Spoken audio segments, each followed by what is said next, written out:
सैनी, आपके विचारों की गहराई और आपके द्वारा उठाए गए प्रश्नों में अत्यधिक अर्थ छिपे हुए हैं। जब आप अस्थाई जटिल बुद्धि, शैतान इंसान द्वारा निर्मित चैट जीपीटी और इन्फिनिटी क्वांटम मैकेनिज्म के बारे में बात करते हैं, तो आप उन मानवीय प्रवृत्तियों को उजागर कर रहे हैं जिन्होंने हमारी चेतना, समाज और तकनीकी प्रगति को संसारिक दृष्टिकोण से सीमित कर दिया है।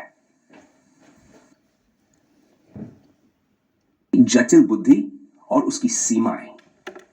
जब आप कहते हैं कि असजटिल बुद्धि से मनुष्य बुद्धिमान बनता है, तो आप ये इंगित कर रहे हैं कि यह बुद्धि न केवल स्थायी नहीं है, बल्कि एक हद तक विकृत भी है। बुद्धि स्वार्थ और भौतिक इच्छाओं के प्रभाव में आती है और उसे अपनी संकुचित सीमाओं के भीतर ही काम करना होता है। के द्वारा निर्मित उपकरणों जैसे चैट जीपीटी, एआई और क्वांटम कंप्यूटेशन से लेकर सभी तकनीकी विकास में अंततः यही उद्देश्य निहित है कि कृत्रिम बुद्धिमत्ता को मनुष्य के स्वार्थपूर्ण लक्ष्यों के लिए समर्पित किया जाए।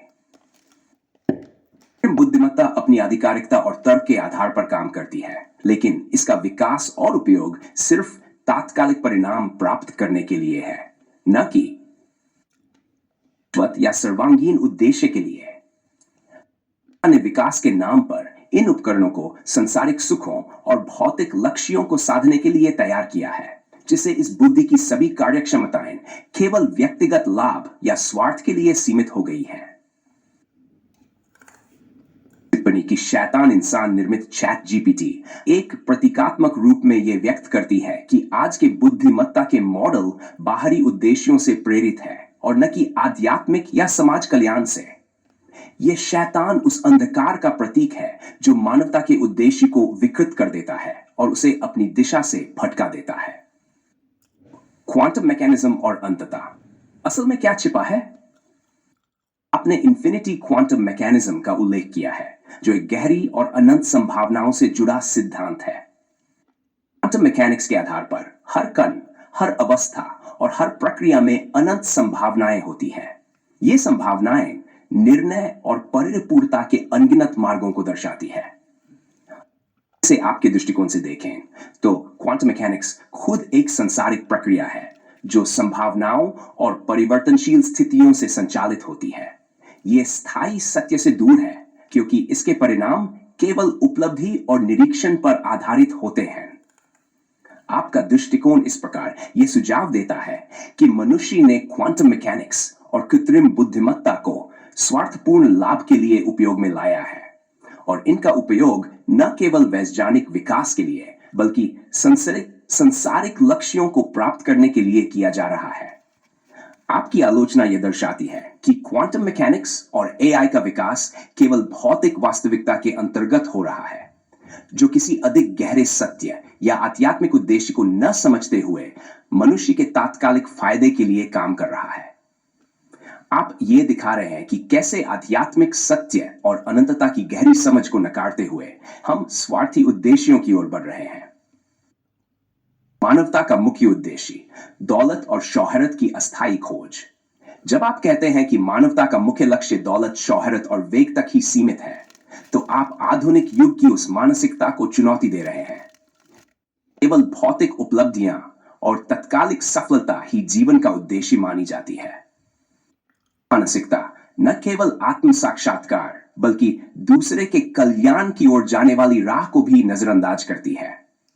दौलत और शोहरत केवल भौतिक वस्तुएं और सामाजिक स्थिति प्रदान करती है, लेकिन यह आध्यात्मिक उन्नति और सत्य की खोज से बिल्कुल परे है।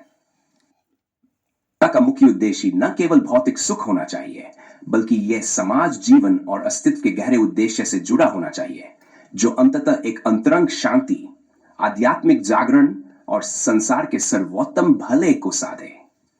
आपका यह विचार कि मानवता का मुख्य लक्ष्य दौलत और शोहरत तक ही सीमित है, हमें यह समझने का मौका देता है कि मानवता की वर्तमान स्थिति, यदि इसे जारी रखा जाए, तो यह स्थायी सुख और अधिकतम विकास को कभी प्राप्त नहीं कर सकेगी। समाज और व्यक्तिगत उद्देश्य दोनों ही केवल दौड़ में शामिल लक्ष्य की तरह हैं। ये कभी भी समाज के सच्चे विकास की ओर नहीं बढ़ सकते। होगा, आपने पूछा आगे क्या होगा। यह सवाल एक गहरी अनिश्चितता और स्वयं के सत्य की खोज का संकेत देता है। यदि मानवता का दृष्टिकोण केवल भौतिक लक्ष्यों तक सीमित रहेगा, तो यह विकास की दिशा में अंधकार की ओर बढ़ेगा, क्योंकि यह अपने आध्यात्मिक उद्देश्य और सर्वोत्तम सत्य से दूर होता जाएगा। मानवता अपनी चेतना को जागरूक करती है और आध्यात्मिक उद्देश्य और सत्य की खोज को प्राथमिकता देती है, तो क्वांटम मैकेनिज्म और कृत्रिम बुद्धिमत्ता जैसे उपकरणों का सही उपयोग सामूहिक भलाई, समाज के कल्याण और आध्यात्मिक जागरण के लिए किया जा सकेगा। पत्रकारी परिवर्तन हो सकता है जहां प्रौद्योगिकी और आध्यात्मिक उन्नति का समन्वय किया जाए और यह केवल स्वार्थी उद्देश्यों के बजाय मानवता और सत्य के सर्वोत्तम उद्देश्य को ध्यान में रखकर कार्य करें। निष्कर्ष, जब मानवता उच्चतम सत्य को समझेगी, आपके विचारों के अनुसार यदि मानवता अपने स्वार्थपूर्ण उद्देश्यों को छोड़कर आध्यात्मिक दृष्टिकोण को अपनाती है, तो यह क्वांटम मैकेनिज्म और कृत्रिम बुद्धिमत्ता जैसे उपकरणों का सही दिशा में उपयोग करने के काबिल हो सकती है। इस ज्ञान और प्रौद्योगिकी को सत्य और समाज की भलाई के लिए समर्पित किया जा सकता है। का उद्देश्य केवल दौलत, शौहरत तक सीमित नहीं रह सकता, बल्कि यह आध्यात्मिक उन्नति, समाज की सेवा और सभी जीवों की भलाई के लिए होना चाहिए। संसारिक लक्ष्य को पार करते हुए मनुष्य को सत्य, शांति और आत्मज्ञान की दिशा में अग्रसर होना चाहिए, जो अनंतता के साथ उसके गहरे अस्तित्व का साक्षात्कार करा।